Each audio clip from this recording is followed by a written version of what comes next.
Ми се покачи притисокот, нема фапчиње и тогаш ме фати паника. Немаше кој да ми купи од аптека, бидејќи јас сум слепа. Ова е само една сцена од животот на штипјанката Ливанта Дивчова, додека државата беше во карантин поради коронавирусот. Безпомошни и оставени сами на себе, вака лицата со хендикеп ја преживуваат пандемијата. Е многу тешко да се живее во стан, поготово што нашите станови околу немаат нити паркови, нити клупи, се паркираат возила.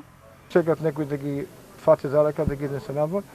Сега уште повеќе изразено тоа, тој проблем затоа што и нема и луѓе кои што може тоа да направат, си да се плашат од короната. Воведувањето на мерката карантин, неизвестноста што ќе донесе наредниот ден удри по менталното здравје на граѓаните, посебно кај лицата со хендикеп, сметаат психолозите.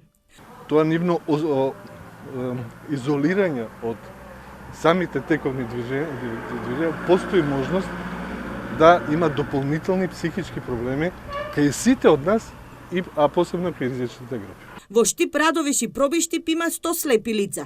Од нив само 5% се вработени. За среќа од вработените, како е почната корона кризата, никој не добил отказно решение.